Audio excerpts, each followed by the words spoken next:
paliliwanagan tayo pagdating sa batas. Mga payo ng mga abogado, mga usaping abogado na mas malinaw na pag-uusapan para mas maintindihan natin. Kumpanyera ng Bayan, si Attorney Rina Seco at ang Panyera ng Bayan, si Attorney Cam Cheryl Adami Molina. Dos Kumpanyeras sa DZRH Radio, DZRH TV at DZRH Online. Bago mo kasuhan, bago ka pumirma, bago ka makipagkasundo, makinig muna sa Dos Kumpanyeras. Dos Kumpanyeras. Magandang gabi Pilipinas, ito pa ang programang Dos Kumpanyeras. At ako pa nagsasalang panyera ng bayan, Attorney Rina Seco, tuloy-tuloy sa pagbabalita at tuloy-tuloy sa serbisyo.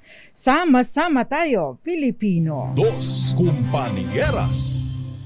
19 na po ng Abril 2024 at meron po tayong mixed good news and bad news dahil nakaamba ang dagdag bawas sa presyo ng produktong petrolyo sa susunod na linggo. Ayon po sa oil industry sources, posibleng tumaas ng 40 centavos hanggang 50 centavos ang kada litro ng gasolina.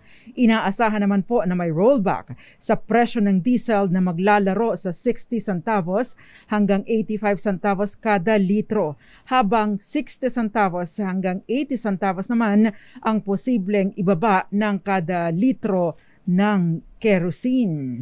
Dos Kumpanyeras. Paalala pa din po para sa mga bumibili ng LPG o yung cooking gas.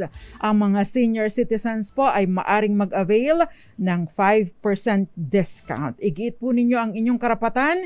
Magdala lamang ng inyong senior citizens ID o kung may representative kayo, i-authorize po ninyo at ipadala ang inyong ID. Dos Kumpanyeras. Anyway, tulad po ng ating naging talakayan kahapon, may kaugnayan pa rin po sa pangangaliwa ang ating talakayan tonight, no? Kasi kahapon pinag-usapan po natin, no, yung sinong sasagot, anong pinag-usapan natin kahapon? Roll call, no? Yung pinag-usapan po natin kahapon ay yung tungkol sa pag nagkahiwalay na sila, iniwanan siya, tapos yung asawa niya ay nagkaroon ng karelasyon, iniwanan siya, pagkatapos siya rin ay nagkaroon ng karelasyon, pero hindi naka-move on yung kanyang asawa at bitter. So, siya ang hinahabol ngayon at kakasuhan din. Dos Kumpanyeras. Ang tanong po ngayon, ay kailangan bang maaktuhan para makapagsampa ng kasong adultery at concubinage? Dos Kumpanyeras. Yan po ang tatalakay natin tonight, no? Kaya naman, if you have questions, no? Alam ko pong marami ang nakaka-relate dito dahil marami sa atin ang biktima ng infidelity, maari din namang equally guilty tayo, no? Yun nga lang, naunahan yung isa ang naunang mga liwa, kaya ikaw bilang ganti, o kung minsan hindi naman talaga gumaganti, dahil you're trying to move on, you're trying to move forward, ikaw nga nagko-contemplate ka na magsampa ng kasong annulment or legal na pagkikipaghiwalay sa inyong asawa para ipa-terminate ang inyong marriage. Unfortunately, you do not have enough savings, hindi ka pa nakakapag-raise ng funds, no, para sa pagsasampa ng kaso. Pero in the meantime, meron ka ng karelasyon at maaring meron kayong sexual relations, no? Ito ngayon ang magiging nagkakaroon ngayon ng complications. Dos Kumpanyeras. So, komplikadong sitwasyon ang kinahaharap ng iba, no? Ito naman po ay common na nangyayari. I don't know why, pero sa sitwasyon po kasi ngayon, parang napakalapit ng tukso. Ano po? No, lalo pa noong nagkaroon ng pandemya, nag-umpisa yung mga chat, ayan, dahil lagi tayong nasa loob lang ng bahay, ang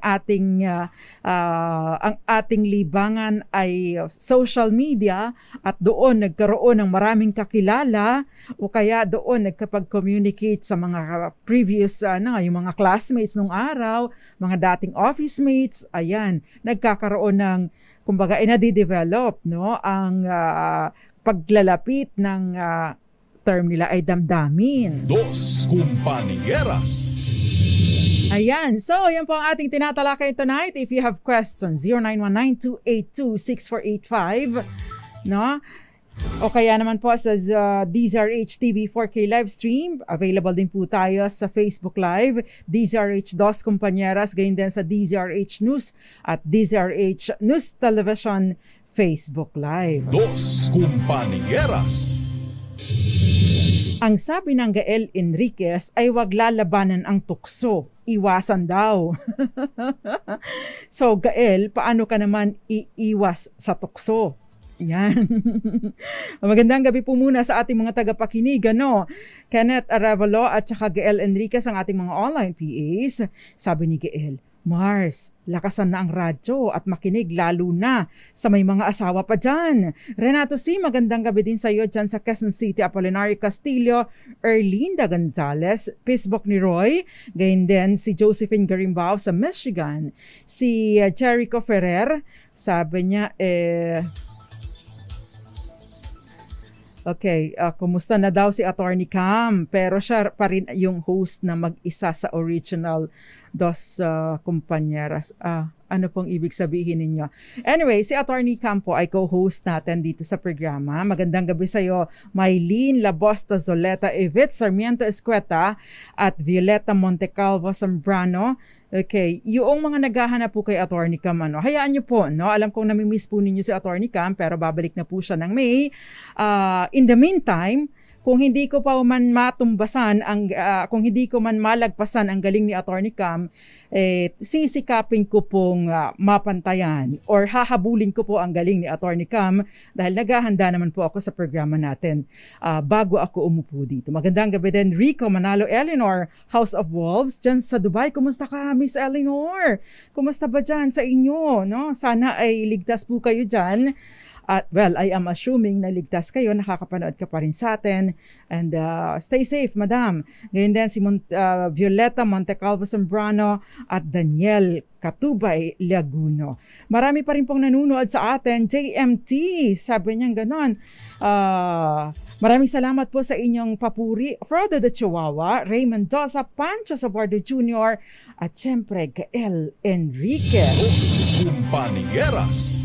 Si Herminio Villaluz ay nanunood din po sa atin tonight, ang tatalakayin po natin, ito yung, again, we go back to the concept of adultery and concubinage sa ilalim po ng Revised Penal Code, dahil relevant po itong topic na ito para na din malay down natin yung foundation sa ating talakayan. At syempre, yung ebidensya dahil magkaiba po yung adultery at ang concubinage, bagaman at pareho po itong patungkol sa pangangaliwa or pagkakaroon ng kalaguyo ay magkaiba po yung mga elemento nila, at syempre yung hanggang kailan mo ba hanggang kailan mo ba maisasampa ang kasong ito, dahil may mga pagkakataon matagal mo bago mo nahuli, or kung hindi man matagal mo bago na-discover.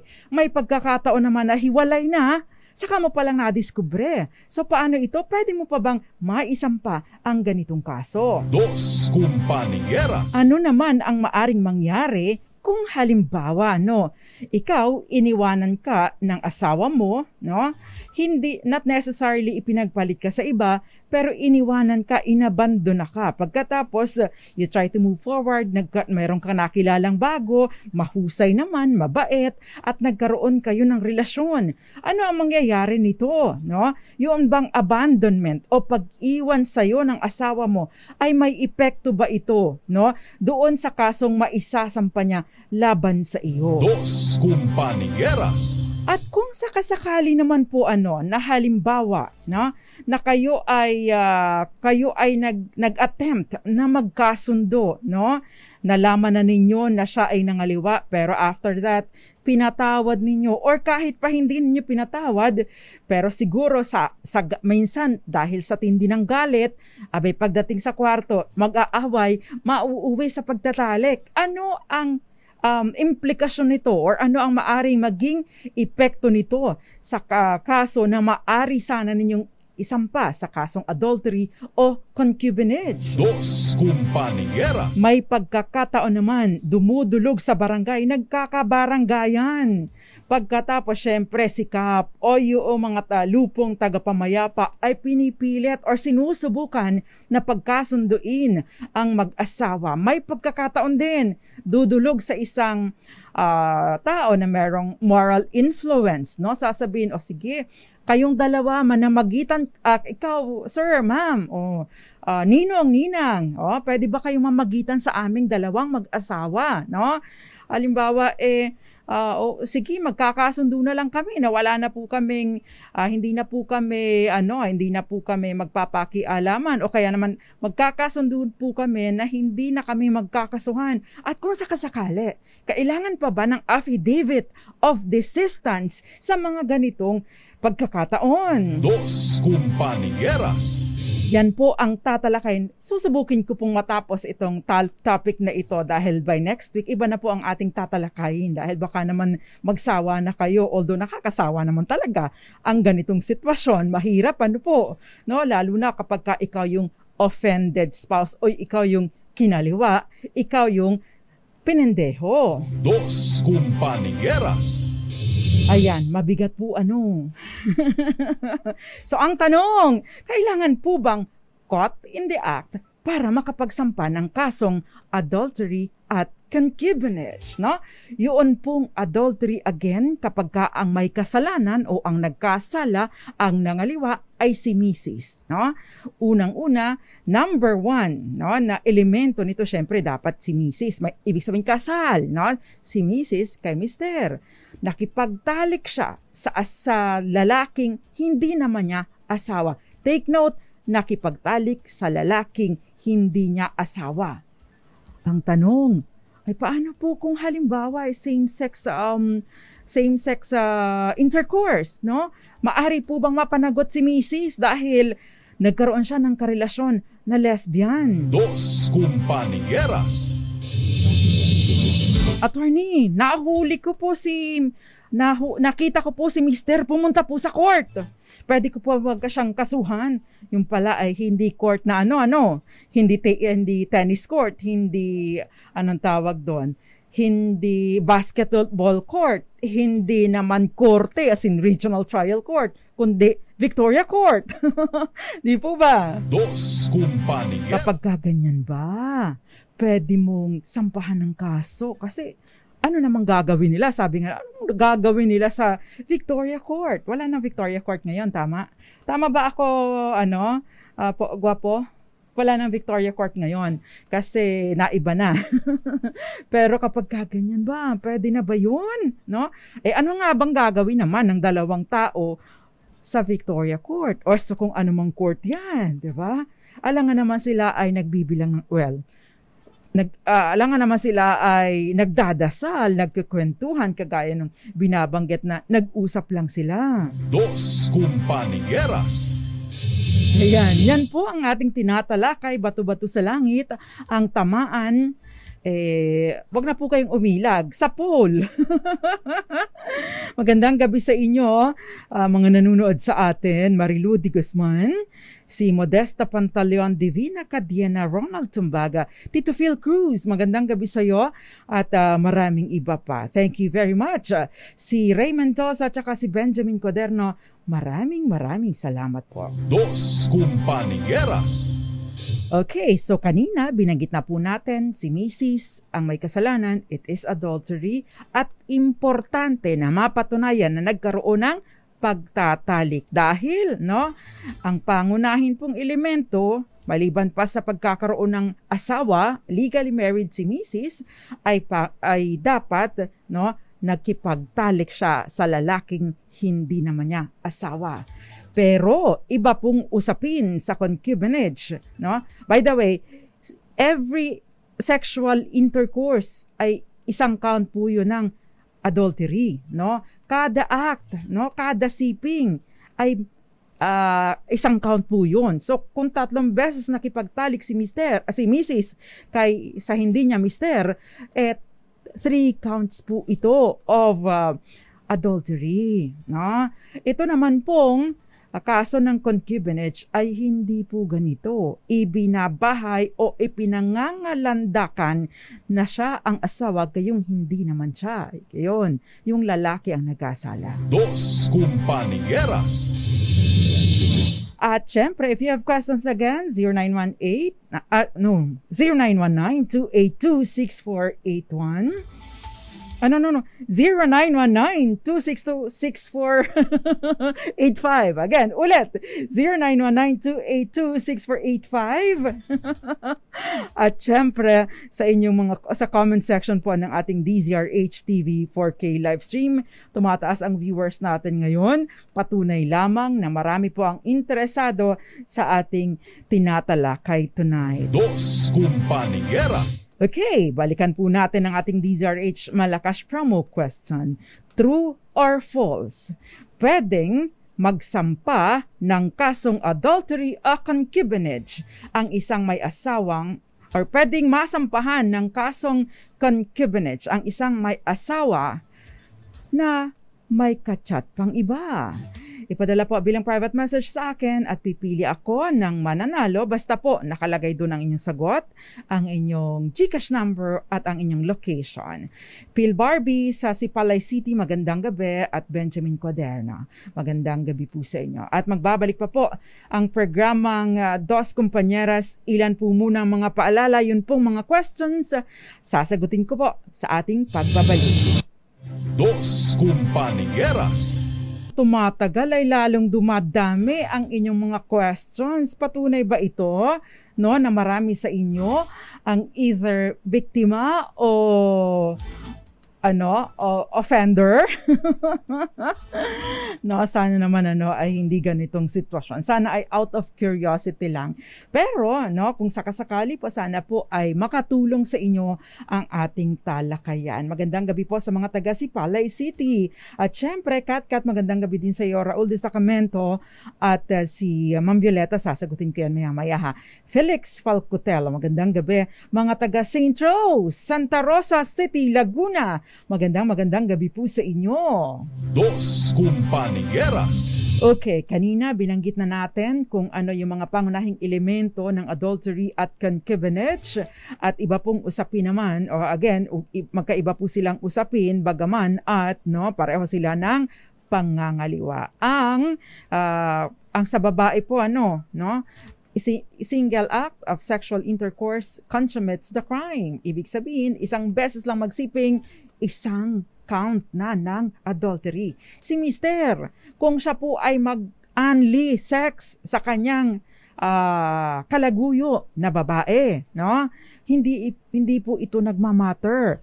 Si Mister, kahit magkaroon pa siya ng 5 anak sa kanyang kalaguyo, hindi po ito nangangahulugan na siya ay maari ng maparusahan sa ilalim ng Revised Penal Code for concubinage, because again, ang concubinage maari lamang maikaso kung ibinahay sa sariling tahanan, ipinisan kay misis ang kanyang kalaguyo. Pangalawa, kung ito ay itinira sa ibang bahay. At pangatlo, ipinangangalandakan. Actually, the Revised Penal Code uses the phrase sex under scandalous circumstances, pero hindi po ito literal, dahil syempre, ang pangangaliwa ay laging pasekreto, wala namang pangangalandakan po, di ba?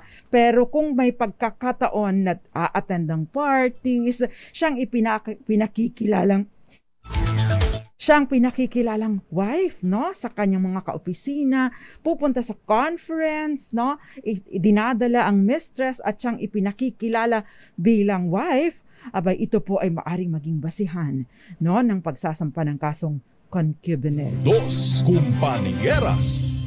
Again, ang pagkakaroon ng anak sa iba ni Mister ay hindi patunay ng concubinage, dahil hindi naman ito pinatutunayan na nagsasama nga sila. Maaring ebidensya ito ng pagtatalik, pero again, ang pagtatalik ay bagaman at it follows kapag nangangaliwa, pero yung ibinabahay, yun po ang pinarurusan o kaya naman yung ipinangangalandakan. Dos Compañeras. Napakasaklap ba? Hanggang 4 years and 2 months na nga lang ang parusa kapag concubinage. Pero pagka si Mrs. ang nagkamali, kada count, no? Hanggang 6 years ang parusa kay Mrs. Okay. Now, ang tanong ngayon, no? Knowing the basic elements of the crimes, ano ba ang mga ebidensya na maari mong gamitin kung ikaw ang napindeho, no? Ano ang maari mong gamiting ebidensya sa pagsasampa ng kaso sa, well, actually, hindi pa sa korte dahil dadaan ka pa sa prosecutor's office. Dos Compañeras.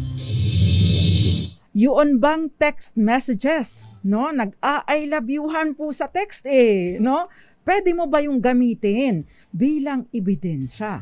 Ang pag-I love youhan po is not indicative of sex, hindi po ba?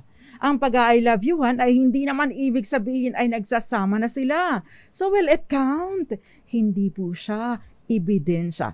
Pero maari po itong makatulong para ma-establish ang relationship.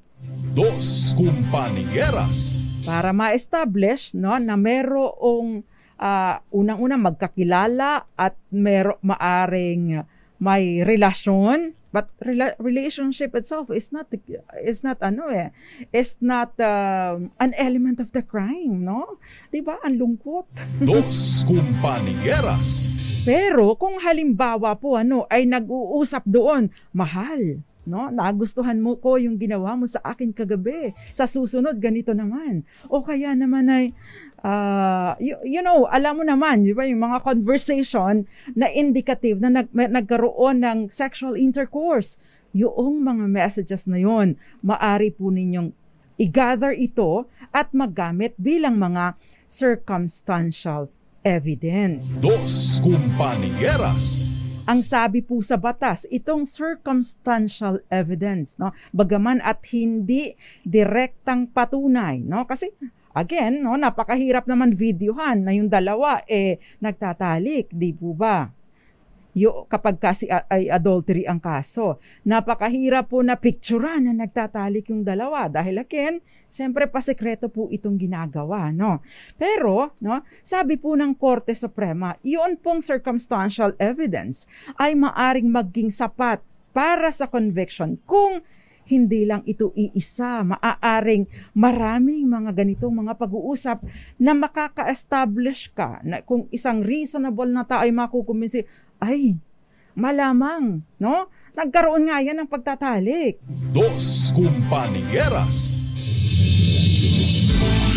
Yung combination nitong mga text messages na ito, samahan mo pa ng mga, may nakakita po sa kanila, nag-check-in po sila sa XYZ Motel. O kaya naman po, sila po ang magkasama. Eto po, may pictures po sila, nag-check-in po sila sa ganitong resort, no? Nito pong gabing ganito, no?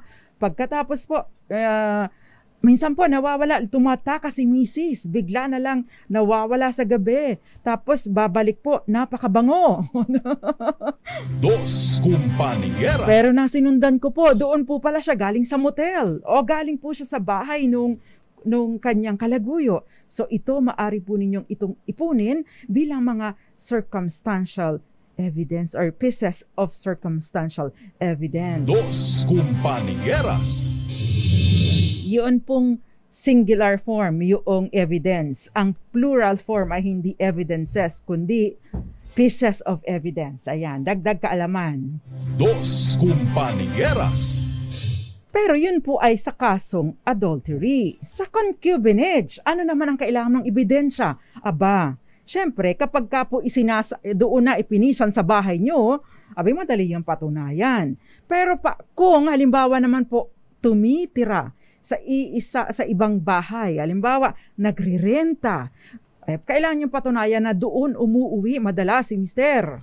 O kaya naman, halimbawa yung pagpapangalandakan, pumunta sa party, pumunta doon sa, may actual na pangyayari.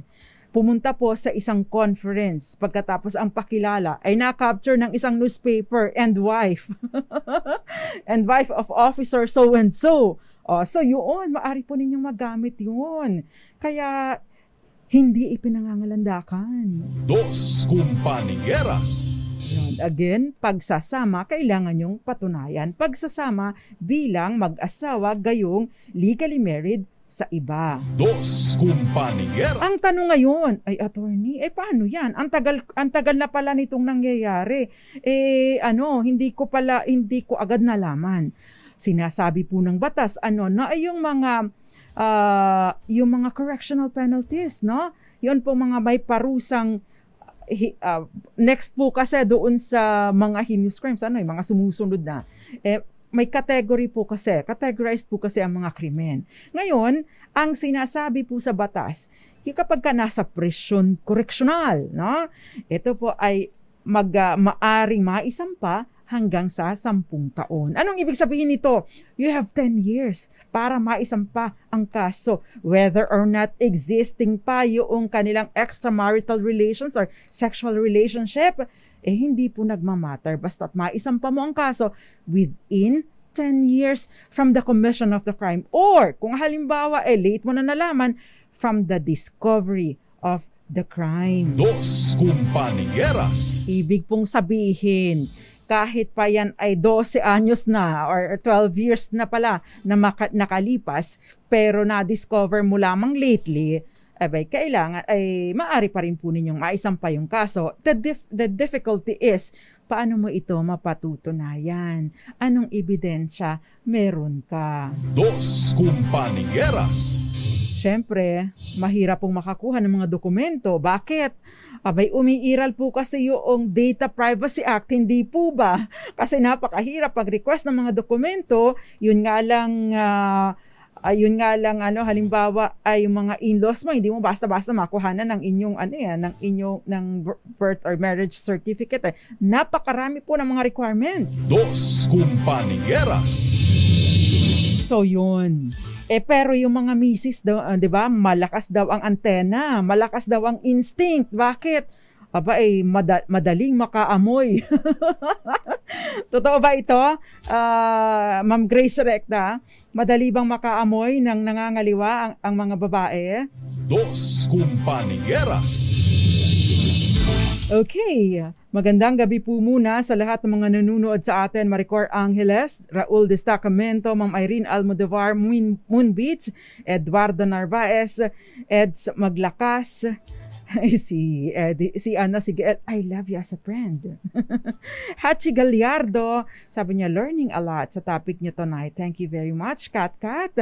Maraming curious sa topic niyo po ngayon. Thank you very much, Miss Kat and Jason Valencia at maraming iba pa. Now, we move on. Again, yung circumstantial evidence po, maari ninyong gamit. Which is why, nabalitaan niyo po ba? Magkikimarites ako. Nabalitaan po ba ninyo yung sa Cebu? Ilang beses na po ito. In fact, one of them was a lawyer, na si attorney na lalaki ay nag-check-in po sa motel, kasama ang kanyang girlfriend, at doon inabangan ni Mrs. at nagsama pa ng mga pulis. Dahil daw po ang sinasabi, ito daw po ay nangangaliwa. Kakasuhan daw ng concubinage. Yun din ang hindi ko maintindihan. I am not saying na hindi ako nakikisimpatya o wala akong simpatya kay Mrs. Pero kung legal po ang pag-uusapan, malabo na maisampa ang kasong concubinage laban kay Mr. dahil sila ay nag-check-in doon sa motel. Bakit? It is a private place. Hindi rin po yun pong pagtatalik ay hindi pruweba ng pagsasama bilang mag-asawa. Dos Compañeras. Kaya malabo yung mga entrapment operation dahil ay nag-check-in sa motel si Mr. I am not encouraging infidelity po, pero legal ang pinag-uusapan natin, kaya doon po tayo sa legal. This is one way of saying na Mrs. Kasi ito po yung difficulty pagka mga babae, Mrs. Humanap ka ng ibang ebidensya, hindi yung i-entrap mo sa ganung sitwasyon. Dahil madidismiss lang ang kaso, sayang ang effort mo. Dos compañeras. Although, no, yung repeated marital infidelity ay maaring pumasok doon sa kasong psychological violence, no, sa ilalim naman ng RA 9262 o Violence Against Women. Dos compañeras. Oh, okay. Maraming mga emotional. Pasensya na kayo. Ganun po talaga, no? Alam nyo, napaka-exciting pong mag-aral ng batas. Bakit? Yung mga marites, no? Kapag ikay medyo marites o medyo chismoso, malalaman mo kasi ang kwento ng buhay ng may buhay. At hindi ka nagva-violate ng anumang batas because obligado kang aralin. 'Di ba? Kaya yun, isa po yun sa naging motivation ko nung nasa law school sa pagbabasa ng kaso, kasi may mga kaso po na minsan, no, isang buong libro, no, ay isang 10, alam mo, 20 na kaso ang aaralin mo para sa isang subject, sa isang session lamang. So motivation would be alamin mo yung chismis ng buhay nila. Legal yon. Dos compañeras. Ay, nako. Ang mga taga-mahabang parang Angona Rizal, magandang gabi po sa inyo. Yon, okay. Now we move on. Okay, paano naman pag nag-end na yung extramarital relations, no? Pwede pa ba, makaka-apekto pa ito sa kaso? Hindi po, no? The fact is that merong nangyari or na-consummate na ang kaso, ang krimen, at ang importante lang, you file it within, no, the prescriptive period of 10 years. Dos compañeras. Okay, now. Okay, again, no, hindi mo kailangan patunayan na nagkaroon ng pagtatalik kapag concubinage, pero yung pagtatalik kailangan patunayan sa adultery. Okay, attorney, yun po bang blatter sa barangay kasi nag-away at nagkasakitan yung asawa ko at ang kanyang K, pwedeng gamitin bilang ebidensya? Ayan, sila na mismo ang nag-furnish ng ebidensya, no? Kapag kapugat yan, oo naman, no? Kailangan maari mo yung gamitin in support, no? Doon sa iyong iba pang mga dokumento. Huwag ka lang doon magre-rely. Humanap ka pa ng ibang ebidensya. Dos compañeras. Merong nag-message sa atin, yung kanyang ano bang basa dun sa characters, kasi hindi ko mabasa yung pangalan niyo. Magandang gabi sa iyo, Charo Abraham. Magandang gabi. Okay. Sabi niya gano'n, kailangan po ba may pictures o video? Hindi po kailangan, no? Although, mas maganda po kung meron, no? Pero alam niyo po, meron pong isang kaso, I think that was in Baguio City, no? Nangyari po dyan sa Baguio City.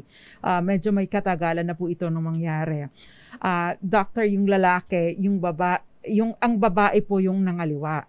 Ngayon, si babae umakyat ng Baguio kasama yung kanyang kaibigan.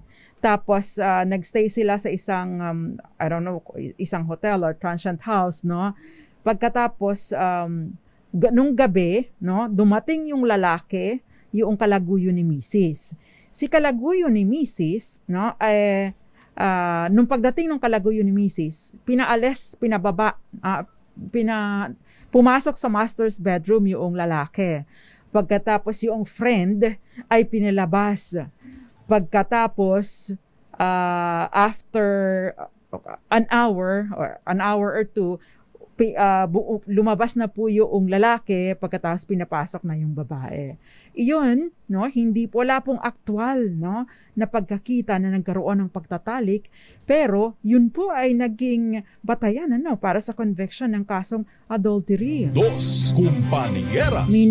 Meaning to say, hindi po kailangan ng pictures na sila ay nagtatalik, ng video na sila ay nagtatalik. Meron lang mga naipakita, no, ng mga larawan na magkasama sila, na yung mga close, no, medyo hindi ginagawa ng ordinaryong magkaibigan, yung mga posisyon, no, na indicative, no, na ang isang reasonable mind o kahit hindi malisyosong tao ay maiisip na, ay, may nangyayari dyan sa dalawang yan. So, ganun po ang nangyari dun sa isang kaso dyan sa Baguio City. That's years ago. Dos Compañeras.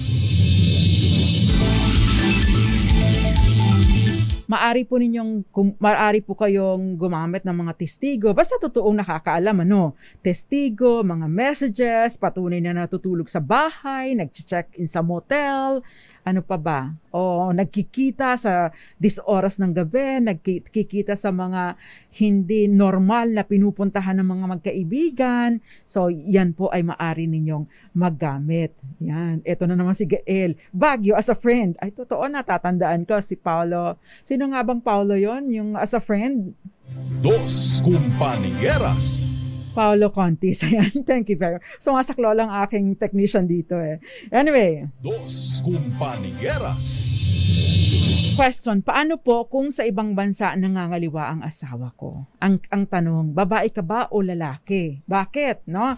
Enrique Alcantara, importanteng malaman kung babae o lalaki ang nangangaliwa sa ibang bansa because, bagaman at hindi po applicable yung adultery at concubinage sa kaso dahil nga po again, ang mga penal laws po, ibig sabihin yung mga batas na may parusa sa mga krimen, ay hindi po nag-a-apply kapag ginawa ito sa ibang bansa with some exceptions of course. Ibig pong sabihin, territorial po ang ating penal laws na ang atin po mga batas na nagpaparusa sa krimen ay sumasaklaw lamang sa mga krimen na ginawa dito sa Pilipinas. Now, ibig pong sabihin kung doon nangaliwa si Mister o si Mrs. sa ibang bansa, hindi po siya maaaring makasuhan dito sa Pilipinas. Dos Compañeras. Pero take note po, mga mister na nangangaliwa sa ibang bansa, wag pakakampante because maari po kayong managot sa ilalim ng RA 9262 o Anti-Violence Against Women and Children dahil nga po ang sabi po, maari itong mag-extend, kahit pa nasa ibang bansa kayo. Bakit? Dahil isa sa mga elemento, Ang krimen actually ay ang pinarurusahan dito ay yung violence na nangyari, naramdaman noong asawa mong babae. Ibig pong sabihin dahil dito nangyayari dito, nararamdaman, nandito ang biktima sa Pilipinas, maari pa rin siyang makapagsampa ng kaso for violation ng 9262 for psychological violence. Dos Compañeras. Ito ang tanong ni Ma'am Charo Abraham. Halimbawa, caught in the act tapos binaril yung magkalaguyo at napatay ng aggrieved na asawa, pwede po ba absuelto yung bumaril? The answer is, ito po kasi ay isa sa mga exceptional circumstances, absolutory circumstances, Ibig pong sabihin, pwede po ang tanging kahaharapin ng nakapatay, Basta po legitimate na asawa, Ang tanging kaharapin po ng nakapatay, ito ay yung distiero or hindi lang siya palalapitin doon sa kamag-anak sa kaanak noong napatay because para na rin po sa kanyang proteksyon. Dos Compañeras. Pero alam niyo po, merong mga sapantaha or opinion na ito ay applicable lamang kung lalaki ang nakapatay, kung babae malabo. Another unfair provision of the law. Dos Compañeras. Sabi ni Mami ni Miggy, actually Baguio as a friend sa una pero may curse din yon. Magbi-break din as per Baguio curse. Yes, yun nga po ang sinasabi dahil again, ang sinasabi po noon, yung sa Bali at saka sa Baguio City, meron daw curse. Dahil si sister na may karelasyon na si father, in-Indian po ni father, nag-usap po si sister at saka si father na magkikita sa Baguio. Ngayon, dahil in-Indian ni father si sister at dahil gusto talagang maging totoo sa kanyang calling, sa kanyang vocation si father bilang isang pare, si sister in-Indian niya. So isinumpa ni sister si father at isinumpa niya ang lahat ng mga magkarelasyon na hindi pa kasal na pupunta sa Baguio na magkakahiwalay. Yun daw po yung kwento doon. Dos Compañeras. I am not saying na totoo nga yun. Okay, Raul de Sacramento, paano po yung nakita mo ang misis mo na may kasama sa motel ngayon?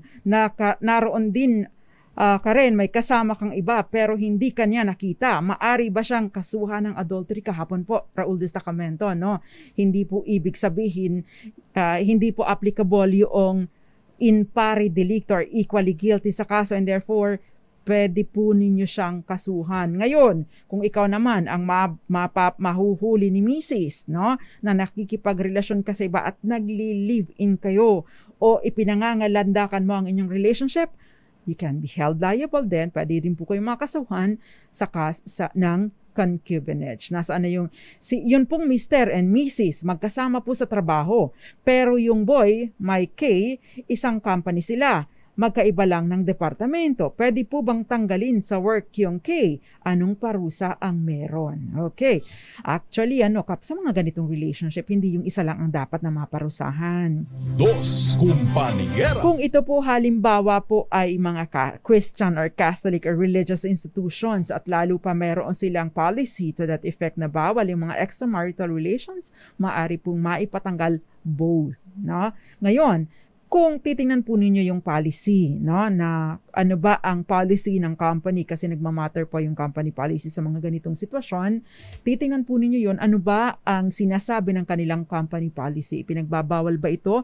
O ito ba ay may warning lang o reprimand? O ito ba ay suspension, nagwa-warrant ng suspension? Ito ba ay nagwa-warrant ng dismissal from service? Yun po ang prevailing dito.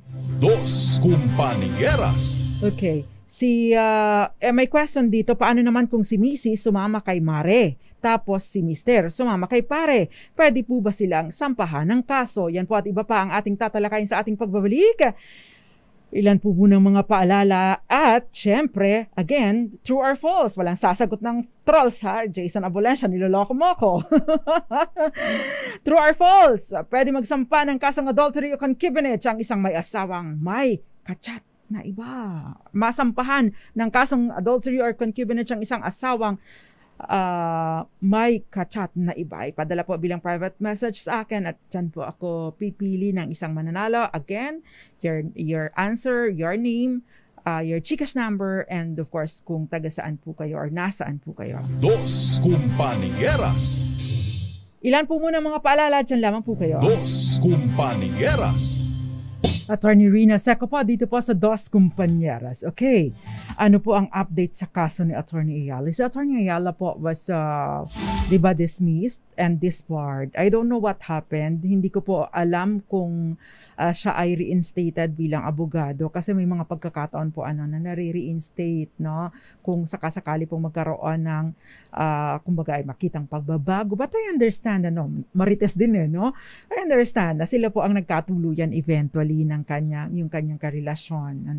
Okay, now, merong question, bakit po mas matimbang ang circumstantial evidence na pangkaso kaysa naakto ang may ibang katalik? Okay, I am not saying na mas matimbang, no?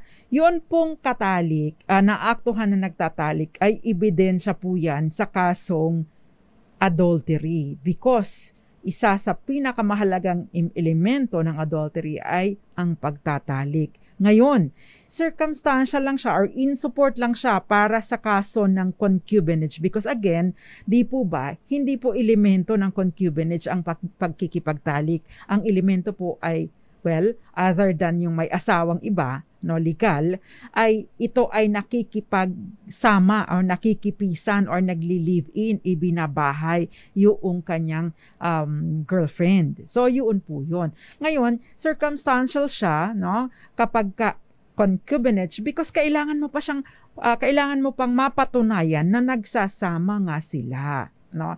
Ebidensya lang yun na meron silang sexual relationship but it doesn't prove the fact na nagsasama sila sa iisang bubong. Dos Compañeras. Pero kung halimbawa maaktuhan mo at may ebidensya ka na naaktuhan mo, na videohan, nakuhan mo pa siya ng picture, that is a direct evidence of adultery. Ayun. Dos Compañeras. Enrique Alcantara, magandang gabi sa iyo. Okay.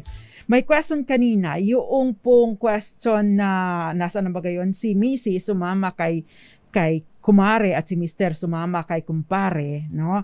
Ang element ito po ang dapat pa rin na tingnan because outdated na po, no? Kopong-kopong na po ang ating batas na ito.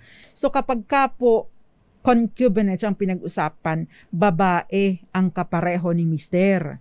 Hindi lalaki din. So yung same-sex relationship, hindi po siya papasok doon sa kasong concubinage. At yung same-sex relationship ni Mrs. sa kay kumare ay hindi rin po siya papasok doon sa kasong adultery. Dos Compañeras. Ibig pong sabihin, heterosexual relationship, mag-opposite sex ang kailangan. Ayun, magandang gabi po muna Henry Dolohan dyan sa Botolan, Zambales, Theo Jr., shout out din sa mga taga Gingoog City, Misamis Oriental, lalo na kay Jerome Presilas, Arlene Mangabang, magandang gabi po sa inyo at syempre marami pang iba na nanonood sa atin. Ito naman si Nato Tipasha Nakase, magandang gabi. Jason Abolencia, Pio Marta, Victorino Duran, magandang gabi po sa inyo. Arlene Mangabang at Ria Santos. Nasaan si Ivy Gutierrez? Absent siya ngayon. Anyway, ang bilis ng oras. Dos Compañeras. Wala, ang daming mga dami pang mga questions. Eto na lang, last na lang, paano kaya kung nagkaroon po ng karelasyon yung asawa ko, nagkapatawaran na. Pero, at siya naman po ay nangakong nagbago at nagkasundo po kami to give it another try para sa anak namin. Yung dating karelasyon ng asawa ko naman ay nanggugulo at ini-stalk pa din po ang pamilya namin. Pwede po bang kasuhan ang dating karelasyon ng asawa ko? Sabi po sa batas, sa civil code, bagaman at hindi mo na makakasuhan dahil pinatawad mo na, hindi mo makakasuhan for concubinage dahil ito naman hindi mo rin napatunayan na nag-live-in. Yun pong meddling doon sa private life ninyo at pagsisira ng inyong relationship, no, ay matatawag po yun, maari po yan maging basihan, no, sa pagsasampa ng damages o panghingi ng danyos perwisyo. Ito yung tinatawag na alienation of affection sa ilalim po ng Article 26 ng Civil Code. Dos Compañeras. Naubos na po ang ating oras. Again, the question for our DZRH Malakas promo, true or false? True or false? Pwedeng masampahan ng kasong adultery or concubinage ang isang may asawang may kachat pang iba. The answer is, this is not true or this is false. Bakit? Again, yun pong chat lang ay hindi pa po yun nagko-consummate ng inyong ng krimen na concubinage at adultery. We always go back, no, para po malaman natin kung pwedeng isampa, titingnan na ulit lagi natin ang elemento ng kaso. Congratulations sa iyo. Okay, the answer is false. Jason Abolencia ng Dagupan City. Congratulations. Dos Compañeras. Nakasama ko po tonight ang aking mga online PAs na kinukuha lagi ang aking attention, Kenneth Arevalo and Gael Enriquez. Nakasama ko rin si Norman Moraga. At syempre, nakasama po ninyo the whole week, except ng Wednesday. Nakasama po ninyo Attorney Rina Seca, tuloy-tuloy sa pagbabalita, tuloy-tuloy sa serbisyo. Sama-sama tayo, Pilipino ang tabayanan po. Ang programang Lunas at Lunas Extension, susunod na. Dos Compañeras.